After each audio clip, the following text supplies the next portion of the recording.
तो हेलो बच्चों, ये हमारा क्लास 9th का चैप्टर 1 का थर्ड और लास्ट वीडियो होने वाला है। तो बिना टाइम वेस्ट किए हम लोग स्टार्ट करते हैं। तो even the most successful scientific theories have limits and may fail when new conditions are explored. क्या मतलब है इसका समझना।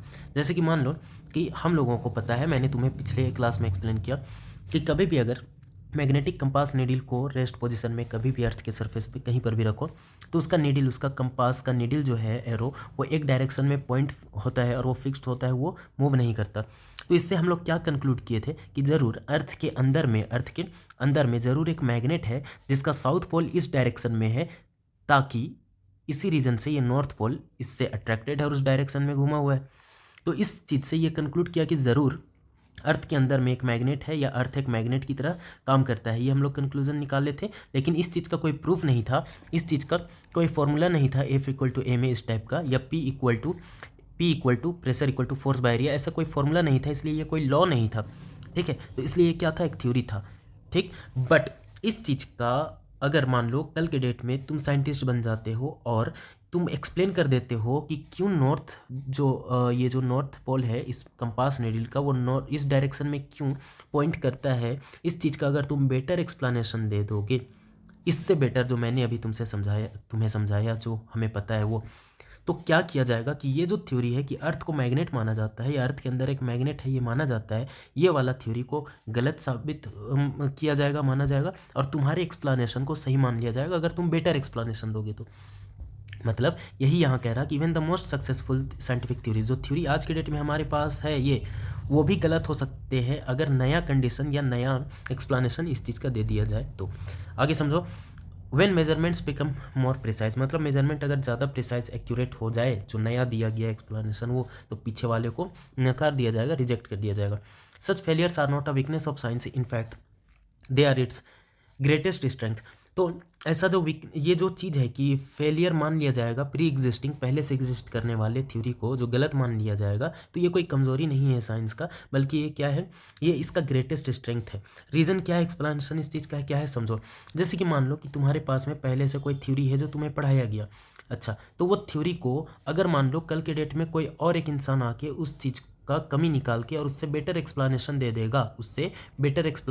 देगा, तो इससे क्या होगा, साइंस और ज़्यादा इवॉल्व माना जाएगा ना, और ज़्यादा डेवलप्ड माना जाएगा ना, क्योंकि जो गलतियाँ थी हमसे वो धीरे धीरे करके हटा के और जो बेटर जो इम्प्रूवमेंट थे उन्हें एक्सेप्ट किया जाए, तभी तो साइंस आगे बढ़ पाएगा और ज़्यादा टेक्नोलॉजी एडवांस हो पाएंगे। तो इस रीज़न से ये साइंस का क्या है कि स्ट्रेंथ है। तो when predictions do not match observations, scientists do not reject ideas based on opinion or belief, but only on evidence। तो अब ये कह रहा कि अब ऐसा भी नहीं है कि अचानक से कोई उठ के आए और बोल दे कि नहीं वो थ्योरी गलत है, तो इसे एक्सेप्ट कर लिया जाएगा नए वाले को और पुराने को रिजेक्ट कर दिया जाएगा, ऐसा नहीं है। बल्कि वो तब रिजेक्ट किया जाएगा, तब माना जाएगा न्यू थ्योरी को, जब एक पुख्ता एविडेंस दे दिया जाए तो। No scientific theory is ever final and none is beyond question. तो कोई भी थ्योरी जो है वो फाइनल नहीं है। जैसे कि मान लो कि अर्थ मैग्नेट की तरह क्यों बिहेव करता है, इसके लिए ये थ्योरी दे दिया गया, तो ये एकदम फाइनल नहीं है, एकदम रिजिड नहीं है कि ना यही रीज़न है, अब ये कभी नहीं बदलेगा, नहीं, ये बल्कि ये क्या है, फ्लेक्सिबल है। ठीक है, चेंज किया जा सकता है बेटर अगर एक्सप्लेनेशन मिले तो वही यहाँ कह रहा कि no scientific theory is ever final and none is beyond question. ऐसा नहीं कि क्वेश्चन नहीं किया जा सकता है, किया जा सकता है, उस पर सवाल उठाया जा सकता है कि वो कैसे सही है या कैसे गलत है। ठीक है, आगे देखो, this openness this openness to being corrected by nature itself is what has allowed science to help us in understanding the world we live in. तो यही जो ओपननेस है, यही जो खुला मिजाज है किस चीज़ का, साइंस का, वही करेक्ट करने वाला, यही चीज़ हमें अलाउ किया है, हमें हेल्प किया है अंडरस्टैंड करने के लिए उस वर्ल्ड को जिस वर्ल्ड में हम रहते हैं। ठीक है, no Traits of curiosity, checking viral claims on social media is eating food harmful during eclipse। समझो क्या है, a commonly circulated claim is that food should not be eaten during an eclipse because it becomes harmful. This proof comes from asking simple scientific questions. An eclipse is just a play of a shadow. What physical change occurs during an eclipse?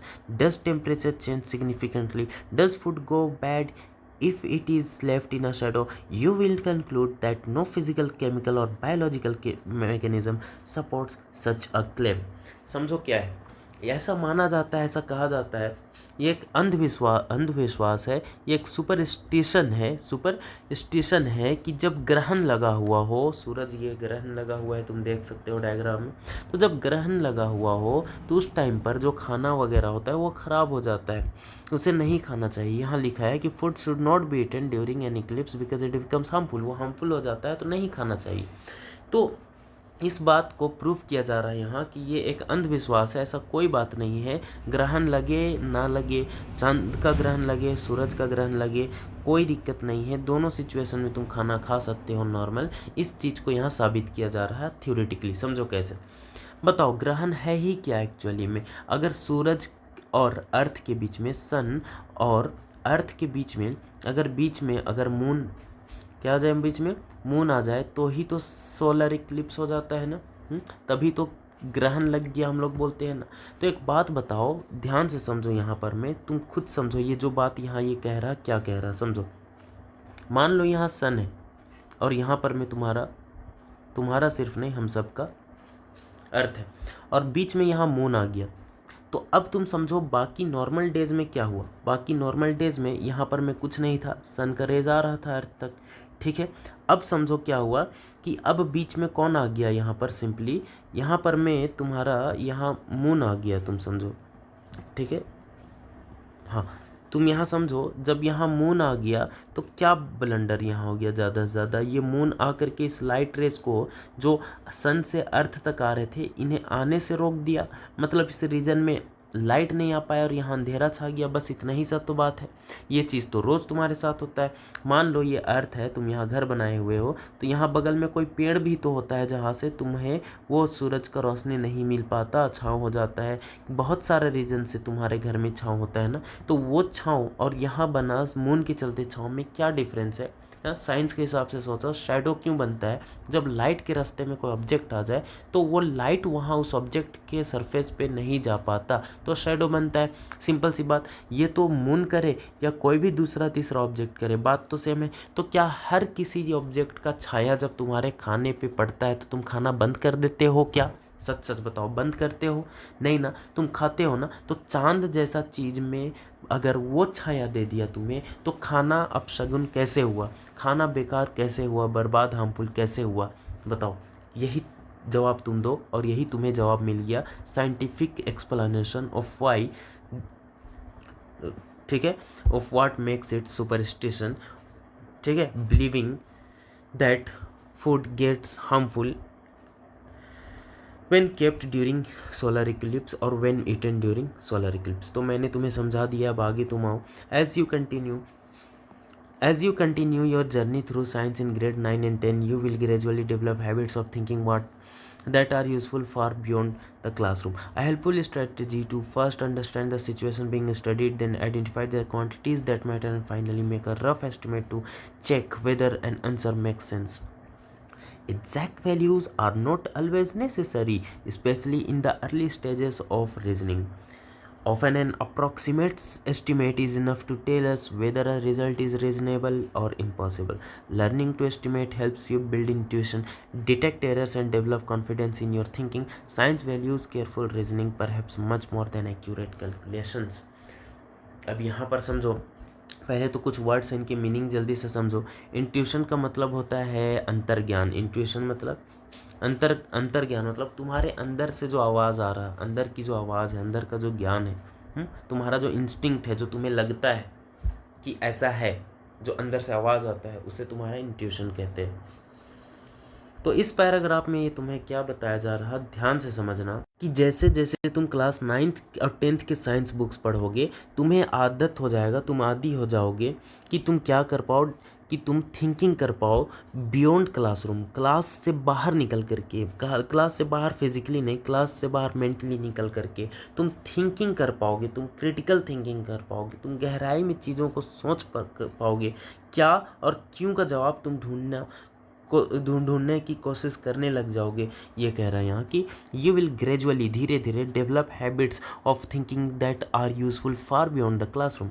A helpful strategy is to first understand the situation being studied. तो ये ये सहायक strategy, ये तरीका ये होता है कि पहले हम लोग क्या करें, सिचुएशन को समझे, दिक्कत क्या है साइंस के अंदर, उस दिक्कत को समझे, then identify the quantities that matter, तब उन चीज़ों को हम आइडेंटिफाई करें जो मैटर करता है, जो प्रॉब्लमेटिक है, and finally make a rough estimate to check whether answer make sense. और फाइनली हम क्या कर पाए, एक रफ एस्टिमेट बना पाए ताकि हम चेक कर पाए कि जो आंसर है मेरा उसका कोई सेंस वहाँ बनता है कि नहीं। Exact values are not always necessary, especially in the early stages of reasoning. Often an approximate estimate is enough to tell us whether a result is reasonable और impossible. Learning to estimate helps you build intuition. देखो पहले यहाँ तक की बात समझो कि हम लोग साइंस में एग्जैक्ट कैलकुलेशंस तो करते हैं जब ज़रूरत पड़ता है तो, ठीक है, बट बहुत जगह एग्जैक्ट कैलकुलेशंस का ज़रूरत नहीं पड़ता है। एग्जांपल के लिए समझो, मान लो कि तुम्हें घर में अपने एक रूम है, उस रूम में वायरिंग करनी है तुम्हें। तो वायरिंग करने के लिए मान लो कि तुम्हें इस रूम से लेकर के वायर इस रूम तक लेके आना है। तो क्या तुम एकदम एक एक मिलीमीटर का एकदम ये किस एक्यूरेसी के साथ मेज़र करोगे क्या लेंथ? नहीं, तुम क्या करोगे ना, यहाँ से यहाँ तक में धागा लेकर के या मीटर लेके तुम मेज़र कर लोगे कि क्या लेंथ है, और एक रफ एस्टिमेट लोगे और उससे भी तुम्हारा काम बन जाएगा। ठीक है, मान तुम ना यहाँ एकदम धागा या मीटर को स्ट्रेट करके नहीं मेज़रमेंट लोगे, ढीला करके मेज़रमेंट लोगे, और तुम क्या है ना, तुम मेज़रमेंट लोगे तो हो सकता है ये 20 फीट आए, कितना है 20 फीट आए, बट एक्चुअली कितना हो 9 फीट हो, बट उससे कोई दिक्कत नहीं है। ये 1 फीट एक्स्ट्रा जो तार बच जाएगा वो यही अंदर के कवरिंग में कहीं लूजली वो बना रहेगा, उससे कोई दिक्कत नहीं, 1 मीटर तार एक्स्ट्रा 1 फीट एक्स्ट्रा हो जाने से। तो यहाँ पर तुम कैसा कैलकुलेशन कर रहे हो, यहाँ तुम एक एस्टिमेट कर रहे हो, एस्टिमेशन लगा रहे हो, अंदाज़ा वाला कैलकुलेशन कर रहे हो, जिससे ज़्यादा फर्क नहीं पड़ता। बट एक एग्जांपल मान लो एग्जांपल, दूसरा एग्जांपल मैं तुम्हें बताऊं। देखो ये एस्टिमेट वाला कैलकुलेशन था जहां एस्टिमेशन से काम बन जाएगा। दूसरा एग्जांपल समझो जहां एस्टिमेशन से काम नहीं बनेगा। एग्जांपल मान लो कोई एक मेडिसिन है और उसका 0.1 मिलीग्राम भी इधर उधर अगर हुआ तो बात गड़बड़ा जाएगा, तुम्हारा वो डोज अप या डाउन हो जाएगा, क्योंकि वो दवा बहुत स्ट्रांग है मान लो। तो वहाँ पर मैं एग्जैक्ट कैलकुलेशन की ज़रूरत है। एग्जाम्पल दूसरा समझो, एक दूसरा फिजिकल कुछ मशीनरी से एग्जाम्पल लेते हैं। मान लो कि यहाँ पर में एक नट है, ठीक है, ये क्या है, नट है, इसमें थ्रेडिंग बना हुआ है, और नट है, स्क्रू है, जो भी समझो, सॉरी ये स्क्रू है, और यहाँ समझो एक नट है, इसके साइज़ का क्या है, एक सेकंड ये मिस्टेक हो गया, तो इसके साइज़ का मान लो ये एक नट है। अब क्या करना है ना, इस नट को इस स्क्रू में डालना है। तो तुम बताओ, अगर ये स्क्रू ये नट अगर स्क्रू से थोड़ा भी बड़ा हो गया ना तो ये टाइट नहीं हो पाएगा, ये लूज़ हो जाएगा, आराम से अंदर चला जाएगा। तो यहाँ पर मैं कुछ हद तक एग्जैक्ट कैलकुलेशन करना ज़रूरी है। तो यही यहाँ एक एक्सप्लेन तुम्हें कर रहा है क्या कि specially in the early stages of reasoning often an approximate estimate is enough to tell us whether a result is reasonable और इम्पॉसिबल। तो पिछले केस में जैसे मैंने बताया कि एस्टिमेट अगर हम लोग रफ भी कर रहे हैं तो काम चल जाएगा। Learning to estimate helps you build intuition. तो एस्टिमेशंस करने से, जैसे मान लो कि घर में तुम्हारे घर में कुछ इन्विटेशन है, कुछ पार्टी फंक्शन है, और अंदाज़ा तुम्हें 500 लोग आने वाले हैं शादी में। अब तुम्हें अंदाज़ा है कि 5 लोग मिल के 1 kg खाते हैं, मान लो एग्जाम्पल। तो यहाँ 500 लोग जब आएंगे तो कितने लोग खाएंगे? तो देखो 5 लोग 1 kg खाते हैं, तो 500 लोग 100 kg खाएंगे ना। सिंपल यूनिटरी मेथड तुम लगाए ना, तो तुम क्या किए, एक अंदाज़ा ही तो कि एक एक आदमी को फ़ोन करके पूछे कि कितना खाओगे मेरे घर पार्टी में आकर के। क्या ऐसे तुम पूछोगे? नहीं ना, तुम एक रफ एस्टिमेशन लगाओगे ना वहाँ शादी के माहौल में या पार्टी फंक्शन के माहौल में। तो ये रफ एस्टिमेट लगाने से भी काम बन जाता है, और ये रफ एस्टिमेशन हम लोगों का अंदर का जो ज्ञान है, जो एक्सपीरियंस है हम लोग का, वो बढ़ाता है। क्योंकि अगले बार किसी भी रिलेटिव घर में तुम्हारा अगर शादी हुआ, तुम हाँ जब कर चुके हो, अंदाज़ा लगा चुके हो, तो तुम्हारा अंतर ज्ञान से तुम क्या कर दोगे, इंस्टिंक्ट तुम्हारे में आ जाएगा। अगले बार तुम अपने मौसी के घर में भी अगर किसी का फंक्शन है तो तुम आराम से एस्टिमेट बता दोगे कि कितना चावल का ज़रूरत पड़ने वाला है। अच्छा, scientific values, careful reasoning, perhaps much more than accurate calculations. अच्छा, अब आगे आ जाओ, रेडी टू गो बियॉन्ड। यहाँ पर मैं तुम देख सकते हो ये क्या कहा जा रहा है, to make a rough estimate assume that all calorie 1 minute. हाँ, तो यहाँ पर मैं क्या तुम्हें बताया जा रहा है ना कि एक नॉर्मल ह्यूमन बींग को 2000 से लेके 2500 तक किलो कैलोरी चाहिए होता है। क्या? एनर्जी चाहिए होता है। कैलोरी क्या है? एनर्जी का यूनिट है, तुम्हें पता है। अब तुम समझो कि यहाँ तुम्हें बोला जा रहा है कि मान लो कि इंसान जो है जिसके बारे में ये कैलकुलेशन किया जा रहा है, मान लो इंसान सिर्फ चावल ही खाता है दोनों तीनों टाइम, ठीक, जितना भी उसे एनर्जी का रिक्वायरमेंट है वो चावल से ही मिलता है। तो तुम ये बताओ कि 100 ग्राम अनकुक्ड राइस में पहली बात तो कितना एनर्जी, कितना कैलोरी होगा। तो वो पहले तुम समझो वो कितना होता है कि 100 ग्राम में कितने में, 100 ग्राम अनकुक्ड राइस में 130 कैलोरीज ऑफ एनर्जी होता है। कैलोरी क्या है, एनर्जी का यूनिट है। जैसे जूल ऐसा यूनिट है एनर्जी का, उसी तरह से कैलोरी भी यूनिट है किसका, एनर्जी का।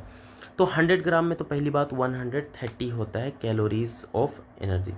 अच्छा, अब यहाँ एस्टिमेट करने कह रहा कि अगर इंसान सिर्फ और सिर्फ चावल ही खाए तो बताओ कि 2000 से लेके 2500 कैलोरी तक का रिक्वायरमेंट के लिए उसे क्या करना पड़ेगा। तो समझो यहाँ कितना खाना पड़ेगा ये समझो। देखो, अगर इंसान को 100 ग्राम में जैसे मैंने तुम्हें बताया 130 कैलोरी मिल रहा है, तो 2000 से लेके 2500 किलो कैलोरी का रिक्वायरमेंट पूरा करने के लिए कितना राइस उसे खाना पड़ेगा, ये कैलकुलेशन किया जा रहा। तो समझो 130 कैलोरी आता है 100 ग्राम से, सिंपल यूनिटरी समझो यहाँ पे है। तो यहाँ जब 1 कैलोरी इस तरफ छोड़ना, क्योंकि यहाँ कुछ नहीं तो 1 मल्टीप्लाइड है ना, 130 इंटू 1 कैलोरी, क्योंकि 130 इंटू 1 130 ही होगा। तो जब यहाँ 1 कैलोरी को इस तरफ छोड़ो तो 130 उस तरफ जाके मल्टीप्लाई में है ना, तो क्या में आ गया, डिवाइड में। तो सिंपल यहाँ तुम सॉल्व करो 0। तो अब समझो तुम कि 1 कैलोरी इतने ग्राम राइस से आता है, तो 2600 कैलोरी कितने से आएगा, तो 100/130, क्योंकि अगर तुम समझ गए हो कि 1 कैलोरी अगर इतने ग्राम से आता है तो 2600 कैलोरी कितने से आएगा, इंटू 2600, ठीक है। तो अगर ये समझो तुम सिंपल यूनिटरी से जब तुम यहाँ सॉल्व करोगे कि 0 0 कैंसिल होगा और ये सॉल्व करके तुम्हारा 2000 ग्राम मतलब 2 kg नियर अबाउट निकल करके आएगा। कहने का मतलब ये है कि तुम्हारा एनर्जी रिक्वायरमेंट 2000 से 2500 किलो कैलोरी का पूरा हो। इसके लिए तुम्हें ज़रूरत है कि तुम एक दिन में 2 kg, कितना, 2 kg सिर्फ चावल ही खा जाओ, अनकुक्ड राइस, ये तब तुम्हें जा कर के तुम्हारा डेली का एक दिन का 24 घंटे का जो एनर्जी रिक्वायरमेंट है वो पूरा हो पाएगा। तो ये मैंने जो तुम्हें बताया, ये बुक यहाँ जो बता रहा है, ये क्या करना चाह रहा, तुम्हें रफ़ एस्टिमेट लगाना सिखाना चाह रहा कि रफ़ एस्टिमेशन कैसे लगाया जाए कि डेली लाइफ में। और साइंस का ये जो स्किल है रफ़ कैलकुलेशन का, ये जो एस्टिमेशन का जो ये स्किल है, इसे हम लोग कैसे डेली लाइफ में यूज़ कर पाए ये सिखाया जा रहा है। रीजनिंग इज़ इम्पॉर्टेंट साइंटिफिक, ठीक है। अब आगे आ जाओ, तुम्हारे पास जो अगला एग्जाम्पल है, तुम्हारे पास अगले क्वेश्चन में सिंपल तुम ये क्वेश्चन पढ़ लेना, तुम्हें मैं समझा देता हूँ डायरेक्ट सॉल्यूशन कि यहाँ एस्टिमेशन क्यों इम्पोर्टेंट है, ये यहाँ बताया जा रहा। तो यहाँ पर तुम समझो, ये क्वेश्चन तुम ध्यान से पढ़ लेना। यहाँ पूछ रहा है estimate how many litres of air you breathe in 1 day, एक दिन में कितना लीटर लगभग तुम ब्रीथ करते हो हवा, ये तुम्हें निकालने का रहा। तो तुम देखो, तुम जब एक बैलून लेते हो ना नॉर्मल साइज़ का, और उसे तुम जब फुलाते हो तो 4 बार फूंक मारने के बाद वो 2 लीटर का उसमें वॉल्यूम आ जाता है। मतलब 4 बार में 2 लीटर, तो एक बार में कितना, 2/4, मतलब कि 0.5 लीटर। मतलब एक ब्रीथ जो हम लोगों का होता है उसमें आधा लीटर लगभग हवा होता है। एक ब्रीथ में कितना होता है, एक ब्रीथ में आधा लीटर हवा होता है। तो यहाँ पूछ रहा है पहला पार्ट देखो कि how many litres of air you breathe in 1 day, तो एक दिन में कितना लीटर ब्रीथ करते हो ये पूछा जा रहा है। एक बात बताओ, अगर तुम नंबर ऑफ ब्रीथ निकाल दो एक दिन का और उसे अगर तुम इस हाफ लीटर से मल्टीप्लाई कर दो तो काम बन जाएगा, क्योंकि देखो ना एक ब्रीथ में हाफ लीटर होता है, ठीक, ये तुम्हें बताया गया। और तुम्हें पूछ रहा how many litres of air you breathe in 1 day, तो 1 डे में कितना ब्रीथ होता है ये पता लगाओ पहले। तो देखो एक मिनट में 12 से 15 बार हम लोग क्या करते हैं, ब्रीथ करते हैं। अब देखो टोटल मिनट कितना होता है, तो 60 मिनट में 1 घंटा होता है, और 24 से मल्टीप्लाई करो, 24 घंटे में टोटल कितना निकल करके आएगा तुम्हारा, 1440 मिनट निकल के आएगा। 24 मिनट में 1440 मिनट हो रहा। और 1 मिनट में अगर तुम 12 बार 15 बार करते हो ब्रीथ, तो तुम 1440 मिनट में कितने बार करोगे, तो 1440 इंटू ये 12 15, 1440 इंटू लो 12 मान लो, तो तुम्हारा 17,280, मतलब कि ये लगभग तुम्हारा, हाँ 17,280 आया। अब समझो एक ब्रीथ में तुम्हारा जब हाफ लीटर है तो इतने ब्रीथ में कितना लीटर होगा, इतना इंटू हाफ, मतलब 0.5, और ये नियर अबाउट 8640 मतलब कि नियरली अबाउट 10,000 लीटर्स आया। मतलब एक दिन में हम लोग लगभग कितना ब्रीथ करते हैं, 10,000 लीटर। कितना, 10,000 लीटर एयर को ब्रीथ करते हैं। यही रफ कैलकुलेशन करने का है रहा है यहाँ पे, ये खुद कह रहा, एस्टिमेट करना है, एग्जैक्ट नहीं निकालना है। How many breath you take per minute and, अच्छा how many breath you take per minute, तो वो यहाँ बता दिया गया 12 से 15 बार हम लोग ब्रीथ करते हैं 1 मिनट में। And the volume of one breath का वॉल्यूम कितना होता है, तो समझो ना, 1 ब्रीथ का वॉल्यूम मैं तुम्हें अभी बताया ना कि 4 बार जब हम लोग फूंक मारते हैं ना बैलून में, 4 टाइम्स में ये जा करके नॉर्मल साइज़ का बैलून 2 लीटर होता है, तो 4 टाइम में 2 लीटर होता है, तो एक टाइम में कितना होगा, एक टाइम में होगा 2/4 मतलब कि 1/2 लीटर। और एक बार जब तुम फूक रहे हो तो तुम ब्रीथ ही तो कर रहे हो, तो इसलिए एक ब्रीथ में कितना, 1/2 लीटर होता है। तो how many breaths you take per minute, how many breaths you take per minute, तो ये तो 12 से 15। And the volume of one breath का वॉल्यूम कितना, 1/2 litre. Your aim is not to find exact answer but a reasonable estimate, जो मैंने तुम्हें बताया, ठीक है। ये पूरा चीज़ यहाँ एक्सप्लेंड है। अब तुम यहाँ समझो, यहाँ describe one situation where an approximate answer is good enough and one where would need a very exact value. ये अभी मैंने तुम्हें स्क्रू वाला एग्जांपल दिया, वो है। अब यहाँ समझो, choose a real life object में बी अ प्रेशर कुकर और मोबाइल फ़ोन और अ प्रॉब्लम में बी अ ट्रैफिक। ये तुम्हारे लिए मैं छोड़ रहा हूँ पॉज एंड पंडर, ये सारा चीज़ अभी तुम्हें एक्सप्लेन अगर मैं किया तो मैं एक्सपेक्ट करूँगा कि ये पार्ट तुम खुद से कर लो, ना हो कमेंट सेक्शन पूछना, मैं बता दूंगा। पॉन्डर का मीनिंग होता है to think about something carefully for a long time, किसी चीज़ को थोड़े वक्त लेकर के आराम से उसका सॉल्यूशन ढूंढना, दिमाग में उसका थिंकिंग करना, उसे हम लोग पॉन्डर कहते हैं, किसी चीज़ के बारे में देर तक सोचना, ठीक है। अब आओ यहाँ पर मैं जो कोविड-19 का ये क्या एक्सप्लेन कर रहा, कोविड-19 के टाइम में जो कोविड-19 पैंडेमिक था, उस टाइम के सिचुएशन में ये मास्क के बारे में कुछ साइंस से रिलेटेड कुछ बात कर रहा, क्या है समझते हैं। तो how does a mask really work, mask कैसे काम करता है समझते हैं। Solving real-life problems requires knowledge from several branches of science. During COVID-19 pandemic, we all use masks for safety. Understanding how a mask works requires concept from physics, particle motion and electrostatic attraction, chemistry, properties of polymer fibers, biology, size and behavior of virus, and mathematics, modeling, airflow and filtration efficiency. बात को समझो, ठीक है।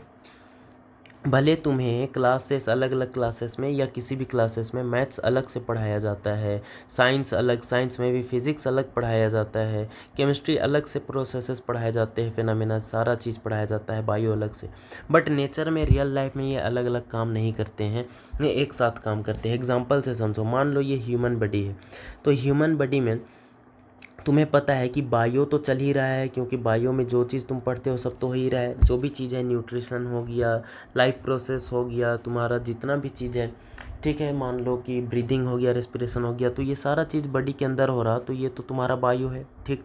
अब तुम समझो, तुम ये भी तो पढ़े हो, रेस्पिरेशन पढ़े हो कि तुम ग्लूकोज 6H12O6 को जब ऑक्सीजन के साथ में ये जलता है तो तुम्हें क्या देता है, ये कार्बन डाइऑक्साइड और वाटर के साथ में तुम्हें क्या देता है, साथ में एनर्जी देता है एटीपी की फॉर्म में।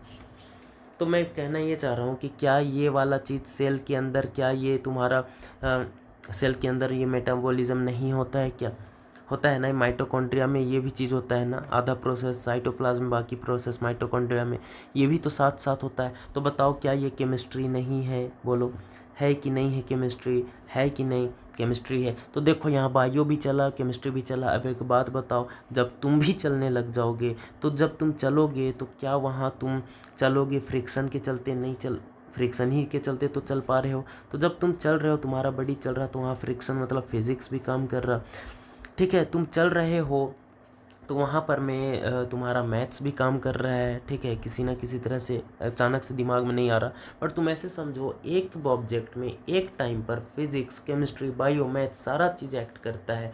पढ़ाया भले तुम्हें वो सेपरेट जाए, बट नेचर में वो सेपरेट नहीं, वो एक साथ है, सब जुड़ा हुआ है एक दूसरे से। ये बात कहना था, ये समझाना था। यहाँ मैं यहाँ ह्यूमन बॉडीज समझाया हो, यहाँ मास्क से समझा रहा, कैसे समझो। Solving real life problems requires knowledge from several branches of physics during the, देखो कोविड-19 पैंडेमिक के टाइम में, पेंडेमिक के टाइम में हम लोगों ने मास्क का यूज़ किया, ठीक है। Understanding how a mask works requires concept from physics. तो वहाँ मास्क में फिजिक्स भी लग रहा है, कैसे पार्टिकल मोशन और इलेक्ट्रोस्टैटिक अट्रैक्शन हो रहा है। यहाँ मास्क के अंदर में जो पार्टिकल्स का जो मोशन हो रहा और जो अट्रैक्शन हो रहा पार्टिकल्स के बीच, वो फिजिक्स लग गया। केमिस्ट्री मतलब प्रॉपर्टीज़ ऑफ पॉलीमर फाइबर, ये जिस पॉलीमर से ये बना है, जिस तरह से ये जिस फाइबर से ये बना है ये मास्क, तो वो एक पॉलीमर जो है, उस पॉलीमर का प्रॉपर्टीज़ भी तो हम लोग ध्यान में रखे हैं कि वो वायरसेस को रोक पाएगा, नहीं रोक पाएगा, मार पाएगा या नहीं, जो भी चीज़ है। तो यहाँ पर मैं तुम्हारा केमिस्ट्री भी लगा। और biology, size and behaviour of viruses. अब यहाँ जो वायरसेस आके यहाँ पर में आके फंसेंगे, रुकेंगे, उनका क्या साइज़ होगा, बिहेवियर होगा, ये भी यहाँ मास्क में एक साथ काम कर रहा। तो बायो भी होगी और मैथमेटिक्स ऐसे modelling, airflow and filtration efficiency. यहाँ ये जो तुम्हारा फिल्ट्रेशन प्रोसेस जो हो रहा है वो मैथ्स भी लग जा रहा हो। तो finally as we have mentioned in, एक सेकेंड, हाँ, तो यहाँ बताना ये मैं चाह रहा था कि एक साथ नेचर में सारा चीज़ काम करता है। तो finally as we have mentioned in every textbook, science is not just a collection of facts, equations और experiments, it is a human activity shaped by curiosity, creativity, collaboration and careful reasoning. तो science जो है वो कोई collection नहीं है facts का। शुरुआत में मैं चैप्टर की शुरुआत में मैं तुमसे पूछा था कि क्या साइंस से कोई फैक्ट्स है सिर्फ, तो नहीं, सिर्फ फैक्ट्स नहीं है साइंस, बल्कि क्या है, science is not just a collection of facts, equations और एक्सपेरिमेंट्स। ये सिर्फ फैक्ट्स का, इक्वेशन का, एक्सपेरिमेंट का कलेक्शन नहीं है, बल्कि it is a human activity shaped by curiosity. तो बल्कि एक ह्यूमन एक्टिविटी है जो कैसे बना है, क्यूरियोसिटी से। पहले जिज्ञासा आया, दिमाग में क्वेश्चन आया, क्यूरियोसिटी आया, जानने की इच्छा आया, धीरे धीरे इस पर हम लोग खोज किए और तब धीरे धीरे धीरे करेक्ट करते किया गया साइंस, और ये आज जो फॉर्म हमारे पास में है ये बन करके आ पाया। Creativity, collaboration, careful questioning. It grows as people ask questions, test ideas, share results and learn from mistakes. तो ये ऐसे बढ़ता है, कैसे बढ़ता है? It grows as people ask questions. जैसे लोग सवाल पूछते जाते हैं, जवाब ढूंढते जाते हैं, और इस तरह से, और जो मिस्टेक होते जाता है उसे सुधार करते चले जाते हैं, और इस तरह से साइंस ग्रो करता है, डेवलप होता है, पहले से भी अपना ज़्यादा स्ट्रेंथन रूप में आ पाता है।